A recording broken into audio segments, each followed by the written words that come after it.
किसान भाई हो जय जोहार। कृषि दर्शन कार्यक्रम में आप मन के स्वागत है। किसान भाई हो, हम आपला बेरा बेरा में बतावत रहथन कि कौन से फसल ला लगाना चाहिए, कब लगाना चाहिए और कैसे लगाना चाहिए। काबर जब ओकर बारीकी हमन जानबो तो बढ़िया ढंग से हमन खेती ला करबो, लाभ कमाबो। किसान भाई हो, आप मन देखा था बहुत हरियर हरियर सुंदर सुंदर हमर सेमी की खेती है लहरावत है। यानी हमर कार्यक्रम के विषय है सेमी के वैज्ञानिक खेती। किसान भाई, सेमी के वैज्ञानिक खेती ला जब करना है तो का बात के सावधानी रखना चाहिए, कैसे लगाना चाहिए, कौन बेरा में लगाना चाहिए, लगाए के बेरा का बात के सावधानी रखना चाहिए, जम्मो बात के जानकारी जब हमर रखबो तो बढ़िया से हमन सेमी के खेती ला करके लाभ कमाबो। तो आओ एकरे बारे में जानकारी लेते हैं। छत्तीसगढ़ के मैदानी क्षेत्रों में भाटा, टिकरा, मटासी, डोरसा और कन्हार मिट्टी पाई जाती है और छत्तीसगढ़ में मैदानी क्षेत्र छत्तीसगढ़ के कुल क्षेत्रफल का लगभग 55% है। इन्हीं वृहद क्षेत्रों में सेम की भरपूर पैदावार ली जा सकती है। छत्तीसगढ़ में सेम का भी भरपूर उत्पादन लिया जा सकता है क्योंकि यहाँ का वातावरण सेमी की खेती के लिए एकदम मुताबिक है। आधुनिक तकनीक के साथ सेमी की खेती की जाए तो उत्पादकता में बढ़ोतरी की जा सकती है। मल्चिंग शीट का उपयोग कर सेमी की खेती को और भी आसान बनाई जा सकती है। साथ ही साथ उत्पादकता में भी वृद्धि की जा सकती है।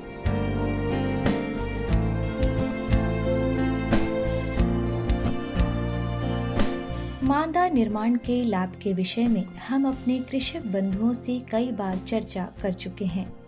मांदा निर्माण में भुरभुरी मिट्टी की उभरी हुई कतारें तैयार की जाती हैं और इन उठे हुए कतारों की चोटी में पौधों का रोपण किया जाता है। मांदा निर्माण में काम में आने वाली भुरभुरी मिट्टी में खाद और उर्वरकों को भली भांति मात्रा में मिलाकर देना चाहिए। जल प्रबंधन और खाद प्रबंधन के बाद पॉलीथीन की पतली शीट या झिल्ली मांदा पर बिछा दी जाती है। ये पॉलीथीन मृदाओं के ऊपर ही होनी चाहिए जिसमें कि हमें फसल लेनी है। मांदाओं के बीच की खाली जगह को खुला छोड़ देना चाहिए जिस पर से होकर कृषक बंधु अपनी फसल का मुआयना करता है। प्रिय किसान भाइयों, ये जो सेमी की फसल है इसके लिए हमें खेत की जुताई अच्छी गहरी कर लेना चाहिए और उसके बाद में हमें ये ध्यान देना चाहिए कि उसमें ढेले वगैरह तो नहीं है। यदि ढेले वगैरह हैं तो रोटावेटर के माध्यम से उसकी बारीक से बारीक गुड़ाई कर लें पहले, और उसमें पूरे ढेले जब हमारे फूट जाते हैं उसके बाद ही इसमें मेड़ बनाना चाहिए रेजर के माध्यम से। और रेजर हमारा जो है वो 5 फीट वाला मेड़ बनाता है और वो वाला रेजर हमें लेना चाहिए। और इसमें आता है 2-3 प्रकार के रेजर आते हैं, 3 फीट वाला आता है, 5 फीट वाला, 8 फीट वाला, 10 फीट वाला। तो हमें जो रेजर चूज़ करना चाहिए वो 5 फीट वाला रेजर चूज़ करना चाहिए। और उसके बाद जब हमारा मेड़ अच्छे तरीके से बन जाए, और मेड़ हमेशा ये रहे कि ज़्यादा ऊंचा से ऊंचा मेड़ बनना चाहिए इसमें, क्योंकि ये फसल हमारी बरसात में लगने का टाइम रहता है और ठंड में माल इसमें चालू होता है। इसीलिए बहुत अति आवश्यक है कि हमारा बेड अच्छा खासा ऊंचा बनना चाहिए। और उसके बाद में जब हमारा जो जल निकास है उसका भी विशेष ध्यान रखें। यदि 1 से 1.5 फीट की इसमें ढाल रहेगी और क्यारी की लंबाई करीबन 200 से 250 फीट लंबा रहता है, इसलिए हमें ये विशेष ध्यान देना चाहिए कि 1 से 1.25 फीट का हमारा ढाल होना चाहिए। और जल निकास की व्यवस्था का भी साथ में ध्यान रखें, क्योंकि इतना लंबा ढाल होने के कारण क्या है, जल हमारा पूरा आसानी से निकासी के माध्यम से पूरा बाहर बड़ी निकासी तक जा सके हमारा, तो इसका भी विशेष ध्यान रखें जल निकासी का। किसान भाई हो, सेमी की खेती के हमन बात करत हन तो सबले पहली का होत है कि मांदा बनाए जाथे। तो मांदा बनाने है कतका दूरी हम बनाना है और ये है नार वर्गी फसल है, तो एकर बर मंडप घलो लगाए लगी। तो मंडप लगाए के का फायदा है किसान भाई हो। ओकर बाद मल्चिंग सीट लगाना है, तो मल्चिंग सीट के विशेष रूप से का सावधानी कैसे लगाना चाहिए, लगाए के ओकर का फायदा है, आवो एकरो बारे में जानकारी लेते। मल्चिंग विधि से खेती करने के लिए प्रक्षेत्र में सबसे पहले मांदा निर्माण का काम किया जाना चाहिए। मल्चिंग विधि से उर्वरक और खाद की बचत भी होती है, साथ ही साथ जल प्रबंधन भी आसान हो जाता है और निगरानी करने में भी सहूलियत होती है। इसी समय ड्रिप इरिगेशन या सिंचाई की टपक पद्धति के लिए पाइपलाइन बिछा लेनी चाहिए। यदि मल्चिंग विधि प्रयोग में लाना हो तो इसकी तैयारी प्रक्षेत्र की तैयारी के साथ ही कर लेना चाहिए। मल्चिंग विधि में प्रक्षेत्र के ऊपर पॉलीथीन की चादर बिछाई जाती है और आवश्यकतानुसार उसमें छिद्र बना ली जाती है। पॉलीथीन के इन छिद्रों में किसान बंधु बीजारोपण कर सकता है और पौधों की रोपणी लगा सकता है। पॉलीथीन की वजह से प्रक्षेत्रों के उन स्थानों में जहां से फसल लेनी होती है नमी बनी रहती है, क्योंकि इस स्थान में जल का वाष्पीकरण नहीं हो पाता है। मल्चिंग का करने का बेनिफिट अपने को ये मिलता है कि जो बरसात के दिनों पे हमें पानी की मात्रा वैसे ही कम लगती है, और मल्चिंग के होने के कारण जो हम इसमें खाद डालते हैं वो खाद हमें पूरा झाड़ को मिलता है। और मल्चिंग करने से ये है कि वहाँ पे नींदा कम से कम नहीं उगता, तो उसके कारण हमें निंदाई गुड़ाई जो करते हैं, निंदाई गुड़ाई के लिए लेबर की बचत होती है वहाँ पे।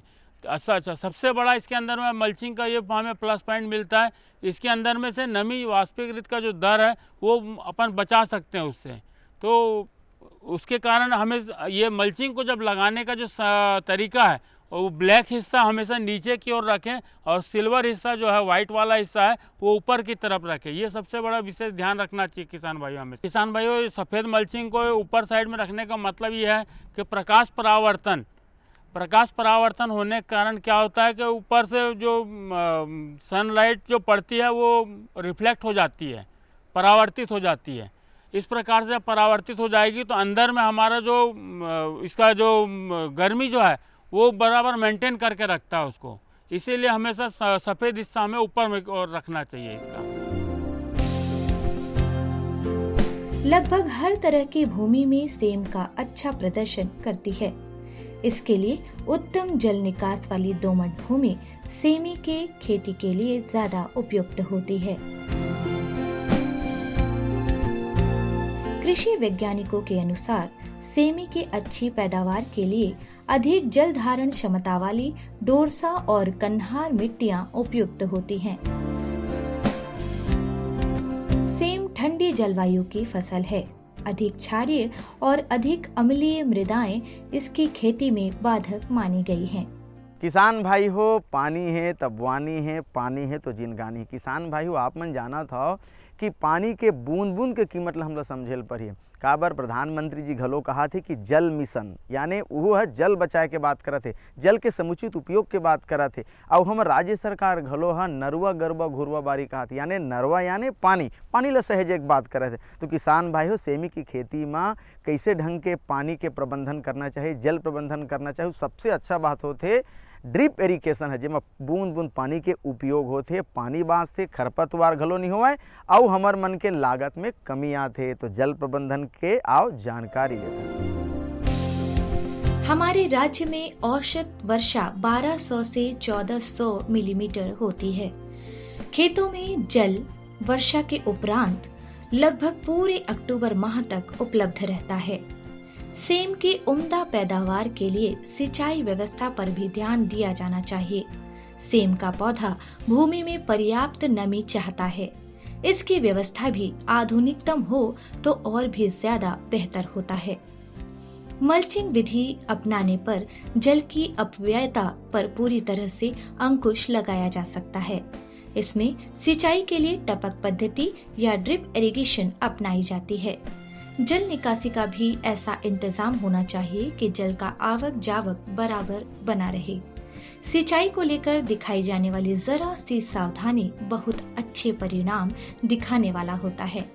किसान भाइयों, इसके अंदर में ड्रिप इरिगेशन हम जो किए हैं, इसके अंदर से हमें सबसे बड़ा तो खाद का जो बेनिफिट है, कम खाद में अधिक उत्पादन हम इससे ले सकते हैं। और जितना मात्रा में हमें खाद देना है वो रोज़ का रोज़ हम दे सकते हैं। जैसे पेड़ पौधे को रोज़ फर्टिलाइजर मिलेगा तो रोज़ उसमें बढ़वार हमें अलग से देखने मिलेगी। साथ ही साथ इसके अंदर में आप जो जल निकास का बोला जाए तो जल निकास इसमें 1 से 1.25 फीट का ढाल रहना चाहिए। और हमारा बरसात के दिनों में लगाई जाने वाली ये फसल है और ठंड में इसमें प्रोडक्शन आना है, इसीलिए बरसात के टाइम पे हमें फसल को उठाना रहता है। और जब हमारी फसल अच्छी उठेगी तो अच्छा प्रोडक्शन देगी ये।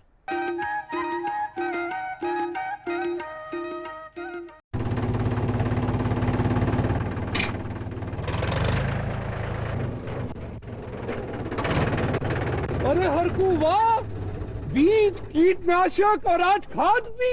अरे इतना खर्चा कहाँ से? अरे खर्च की चिंता किसे है, मेरे पास है ये किसान क्रेडिट कार्ड। कार्ड? अरे बैंकों द्वारा जारी इस कार्ड से किसान उसकी सीमा तक की रकम कभी भी बैंक से निकलवा सकता है और खेती बाड़ी की सामग्री कभी भी खरीद सकता है। तो हरकू भैया एक कार्ड मेरे लिए भी। किसान क्रेडिट कार्ड के लिए नजदीकी बैंक से संपर्क करें और पाएं ढेर सारे लाभ। मेरे साथ बोलो ए बी। अरे नादान, बच्चे को एबीसी सिखा रहा है। अरे काम धंधे की एबीसी तू कब सीखेगा? ये देख विज्ञापन। तेरे जैसे कृषि विज्ञान सीखे हुए युवाओं के लिए भारत सरकार के कृषि मंत्रालय ने एक योजना बनाई है, ACABC। ACABC? जी हाँ, ACABC यानी एग्री क्लिनिक्स और एग्री बिजनेस सेंटर। इसके तहत कृषि विज्ञान पढ़े युवाओं का चयन होने पर उन्हें मुफ्त ट्रेनिंग दी जाती है और हाँ, अपना कारोबार चलाने के लिए बैंक से लोन भी मिलता है। इसके साथ ही अगर युवा अपने इलाके के किसानों की खुशहाली के लिए उन्हें खेती बाड़ी व अपने कारोबार से जुड़ी लाभदायक जानकारी देते रहेंगे तो उन्हें लोन पर 36 से 44% तक की सब्सिडी भी मिलेगी। तब तो मैं जरूर सीखूंगा काम धंधे की ABC। शाबाश, चलो अपनाएं स्वरोजगार, खेती में हो विकास अपार। आप किसान भाइयों की खेती बाड़ी से जुड़ी हर समस्या का कृषि विशेषज्ञों द्वारा तुरंत समाधान। किसान कॉल सेंटर।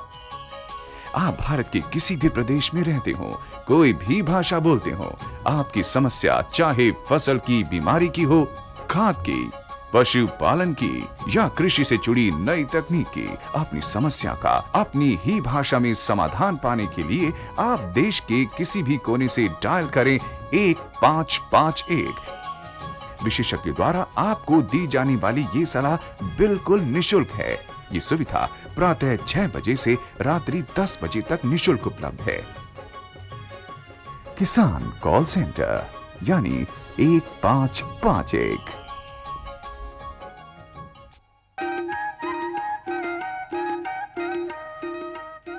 किसान भाई हो, अभी बहुत बढ़िया ढंग से हम जल प्रबंधन के बात सुनत रहे हन। किसान भाई हो, जल के बाद आते खाद के बाद, खाद के बारी। तो खाद ला कैसे ढंग के डालना चाहिए? जैसे हमन गोबर खाद के बात करत हन, काबर गोबर हमर घर में होते, गोबर से हमन नेडेप खाद बना सकत हन, वर्मी कंपोस्ट खाद बना सकत हन। एकर बनाए के सबसे ज़्यादा फायदा ये हरे कि हमर लागत में कमी आही तो उत्पादन हमर ला ज़्यादा दिखी और लाभ ज़्यादा दिखी। तो कब कब डालना चाहिए, कौन कौन से खाद ला, रासायनिक खाद ला धीरे धीरे कम करना चाहिए, कतका मात्रा में डालना चाहिए। वर्मी कंपोस्ट की बात करते हैं तो वर्मी कंपोस्ट ला कतका डालना चाहिए, कब डालना चाहिए, आओ एक बारे में जानकारी लेबो। स्वस्थ और पूरी बढ़ावार वाली स्वादिष्ट सेम प्राप्त करने के लिए उत्पादक किसानों का चौकस और जागरूक होना बहुत जरूरी होता है। व्यापारिक तौर पर सेम के उत्पादन के लिए इन पौधों को पर्याप्त मात्रा में पोषक तत्वों का दिया जाना जरूरी होता है। विशेषज्ञों की राय पर प्रमाणित और अनुशंसित खाद को उर्वरकों का प्रयोग किया जाना चाहिए। ऐसा करना उत्पादन की दृष्टि से भी बेहतर होता है और आर्थिक दृष्टि से भी बेहतरीन होता है। आमतौर पर समझा जाता है कि सेम वर्गीय फसल के लिए किसी खाद की और उर्वरक की आवश्यकता नहीं होती है। फिर भी अच्छी पैदावार के लिए अतिरिक्त उर्वरकों का देना बहुत जरूरी होता है। पोटाश और फास्फोरस का इनकी पैदावार पर अच्छा प्रभाव पड़ता है। चूंकि सेम दलहन वर्गीय फसल है, इसलिए इसे अधिक नाइट्रोजन की आवश्यकता नहीं पड़ती। उत्तम तो ये रहता है कि मृदा की जांच कराकर ही खाद और उर्वरकों का इस्तेमाल किया जाना चाहिए। यदि किसी कारणवश मृदा की जांच न हो पाई हो तो उस स्थिति में प्रति हेक्टेयर खाद और उर्वरक की मात्रा में डाली जानी चाहिए। गोबर की खाद 15 से 20 टन, नाइट्रोजन 15 से 20 किलोग्राम, फास्फोरस 70 से 80 किलोग्राम, पोटाश 70 से 75 किलोग्राम। गोबर की खाद को खेत की तैयारी के समय खेत में समान रूप से बिखेर देना चाहिए और उर्वरकों की संपूर्ण मात्रा का मिश्रण बनाकर अंतिम जुताई के समय भूमि में डाल देना चाहिए। मल्चिंग विधि अपनाने पर उर्वरक और खाद की मात्रा भी कम ही लगती है। यहाँ एक बार हम फिर कहना चाहेंगे कि जमीन की गुणवत्ता की भी जांच करा लेना इस बात के लिए सहयोगी होता है कि अमुक भूमि में कौन सा उर्वरक या कौन सी खाद ज्यादा फायदेजनक होगी। मैं खाद प्रबंधन के बारे में ये कहना चाहता हूँ, इसमें जो मैंने बेसल डोज दिया हुआ है वो 50 किलो DAP दिया है, 15 किलो पोटास दिया है, 5 किलो मैग्नीशियम सल्फेट बोले चाहे हाइजिंक बोले 5 किलो दिया है मैंने। और उसके बाद में ड्रिप पे प्रतिदिन इसमें 2 किलो अपन 19-19 के रेशो पे जो रासायनिक खाद होता है उसको ड्रिप के माध्यम से दे सकते हैं। शुरुआत में तो हमें 19-19 2 किलो के हिसाब से रेशो पे देना है। जब फल फूल आना चालू है उस टाइम पे हमें बीच में हमें एक ऐसा टाइम होता है कि 10 दिन के लिए आपको उसमें इंटरवल देना पड़ता है। उस टाइम पे हम ना खाद देते हैं ना पानी देते हैं फल फूल को, ताकि वो हमारा फल फूल जो है वो आसानी से सेट हो सके। जब हमारा फल फूल देखे कि छोटी छोटी बत्तियां पकड़ना चालू हो जाए उसके बाद में हमें 16-8-24 का रेशो पे इसमें फर्टिलाइज़र देना चाहिए और वो डेली चालू कर दें। उसको 4 किलो रेशो पे दे सकते हैं। जब हमारा माल अधिक बढ़ जाए तो हम 6 किलो प्रतिदिन के हिसाब से इसमें 16-8-24 का रेशो दे सकते हैं। किसान भाई हो, बहुत बढ़िया ढंग से हमार फसल लहरावा थे, बढ़िया से फर आगे फूल आगे। अब केवल लाभ के बारी है। अब कहूँ वही बेरा में कहूँ बीमारी आगे तो बीमारी आते तो हमार मन के मेहनत ला वो ख़त्म कर देते, बर्बाद कर देते। तो किसान भाई हो, एकर से बचना बहुत जरूरी है। जब रोग राई ला जानबो ओकर निदान करबो तो हमन ला अच्छा से लाभ मिलही। तो आओ देखथन हमन हा रोग नियंत्रण। सेम की फलियों और उनकी पत्तियों को लगने वाले कीट और रोगों से बचना भी एक सेम उत्पादक किसान की जिम्मेदारियों के तहत आता है। यदि वक्त रहते इन रोगों पर काबू न पाया गया तो आर्थिक क्षति की आशंका हो सकती है। सेम की लताओं में फफूंद कारक और फफूंद जनित रोग के होने की भी भरपूर आशंका होती है, जैसे चूर्णी फफूंदी रोग और मृदु रोमिल फफूंदी रोग। कृषि वैज्ञानिकों की राय से इन रोगों से छुटकारा पाया जाना चाहिए। किसान भाइयों, इसके अंदर में मुख्यतः जो रोग आते हैं उसके बारे में मैं बताना चाहूँगा। जो मेरी जानकारी है और कृषि वैज्ञानिकों समय समय पर सलाह लेते रहता हूँ, उनके बताए अनुसार दवाई का जो डोज है उसको उपयोग करता हूँ मैं। और इसके अंदर मुख्यतः जैसे अपना वाइट फ्लाई आ गई, थ्रिप्स आ गई, माइट्स आ गई और साथ ही साथ में इसमें बोरर का ज़्यादा अटैक आता है, मतलब समय समय बीच में। तो इसके लिए हमें जो वाइट फ्लाई के लिए दवाइयाँ हैं उसका उपयोग करना चाहिए, जैसे मियोथ्रिन हो गया। इस प्रकार से उसका डोज जो है वो 250 ml प्रति एकड़ के हिसाब से ले सकते हैं। जैसे इंटरपीड ले सकते हैं, वो इंटरपीड दवाई 400 ml प्रति एकड़ के हिसाब से ले सकते हैं। और माइट्स का यदि अटैक आ रहा है तो उसके लिए हमें मीट मेडन आती है दवाई, वो मीट को अपना 400 ml लेना है, मेडन को अपने को 300 ml लेना है। इस प्रकार से प्रति एकड़ के हिसाब से उसको ले सकते हैं। इसमें जो मुख्यतः प्रॉब्लम आता है बोरर का, और बोरर के लिए हमें प्रोक्लेम नाम की जो दवाई आती है उसको 100 ग्राम प्रति एकड़ के हिसाब से ले सकते हैं। उसके बाद भी यदि कंट्रोल नहीं हो रहा है, चूँकि बोरर क्या होता है एक बार में ख़त्म नहीं होता, तो उसको ख़त्म करने के लिए हमें हो सकता है 2 स्टेप में दवाई लेना पड़े। हर 4-4 दिन के अंतराल में उसमें दवाई लेना पड़ेगा। और दूसरी दवाई जो रहेगी वो कोराजन ले सकते हैं 60 ml प्रति एकड़ के हिसाब से। बेल वाली सब्जियां सहारा चाहती हैं और यदि उचित सहारा दिया जाए तो लताओं में उगने वाली सेम भी बड़ी तेजी से अपनी वृद्धि करती है। छत्तीसगढ़ के कुछ सब्जी उत्पादक भाइयों ने सेम की लताओं को उसकी प्रकृति के मुताबिक भी लगाना शुरू कर दिया है। ऐसी व्यवस्था कर दी जाती है कि इन लताओं का संपर्क भूमि से कम ही पड़े। ऐसा करने से जल के अतिरेक से इनकी पत्तियों के सड़ने की संभावना भी स्वमेव कम हो जाती है। इस सेमी को हमारे मंडप को इस प्रकार से खड़ा मंडप बनाना पड़ता है। और खड़ा मंडप बनाने का मतलब यह है कि सेमी की फसल हम ऊपर तार तक ले आ सकें। यहाँ पे आप देख रहे होंगे डबल बांस का हमने स्टेकिंग किया हुआ है और बीच बीच में सफ़ेद धागा जो बीच में जिग करके लगाते हैं वो सहारा के लिए रहता है बीच में, उसको लगाना बहुत अति आवश्यक है। उससे क्या होगा, जब हमारे नार जो जितने ब्रांचेस निकलेंगे उसमें पूरा फल का हम उपयोग कर सकते हैं। और खड़ा मंडप पद्धति वाला बोलते हैं इसको, ये खड़े मंडप पद्धति के हिसाब से ही इसमें नार चढ़ती है और इससे प्रोडक्शन हम अधिक से अधिक ले सकते हैं। और इस सीज़न के हिसाब से सबसे सही टाइम है अभी सेमी लगाने का।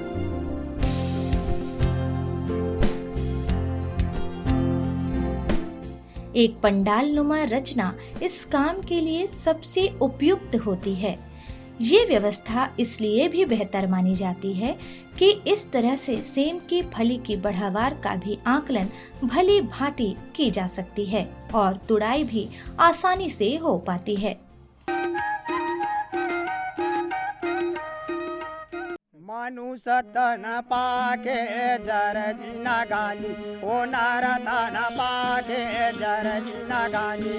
मानुष तन पाके जर जीना गानी, ओ नार तन पाके जर जीना गानी। ए मानुष तन पाके जर जीना गानी, ओ नार तन पाके जर जीना गानी। मानुष तन पाके जर जीना गानी, ओ नार तन पाके जर जीना गानी भैया जर जीना गानी, जर जीना गानी, जर जीना गानी भैया जर जीना गानी, जर जीना गानी, जर जीना गानी भैया जर जीना गानी, जर जीना गानी, जर जीना गानी भैया जर जीना गानी, जर जीना गानी। मानुष तन पाके जर जीना गानी, ओ नार तन पाके जर जीना गानी। मानुष तन पाके जर जीना गानी, ओ नार तन पाके जर जीना गानी।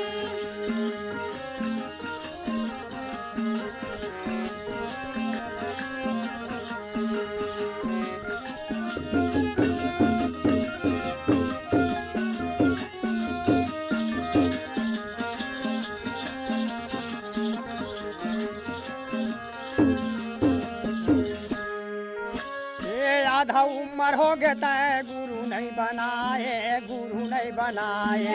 आधा उम्र हो गया तय गुरु नहीं बनाए, गुरु नहीं बनाए। आधा उम्र हो गया तय गुरु नहीं बनाए, गुरु नहीं बनाए। आधा उम्र हो गया तय गुरु नहीं बनाए, गुरु नहीं बनाए। गुरु के चरण नहीं जाने भाव यो भक्ति, भाव यो भक्ति। गुरु के चरण नहीं जाने भाव यो भक्ति, गुरु के चरण नहीं जाने भाव यो भक्ति, भाव यो भक्ति। गुरु के चरण नहीं जाने भाव यो भक्ति, भाव यो भक्ति। संतो भाव यो भक्ति, भाव यो भक्ति, भाव यो भक्ति, भाव यो भक्ति। भाव यो भक्ति, भाव यो भक्ति, भाव यो भक्ति।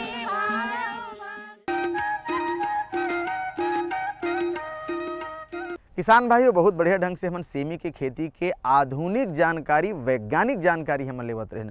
आपो मन ह बहुत बढ़िया ढंग से सेमी के खेती ल करो, काबर लाभ ही लाभ, फायदा ही फायदा हवे। किसान भाई हो, 1 एकड़ के बात करत रही से कतेक फायदा है, कतेक लाभ है, तो आपो मन ह बहुत कम समय में आप मन सेमी के खेती ल कराओ और ज़्यादा से ज़्यादा लाभ कमाओ। अवैया बेरा में नवा नवा जानकारी लेके आप मन के सामने उपस्थित होबो। तब तक दो विदा, राम राम।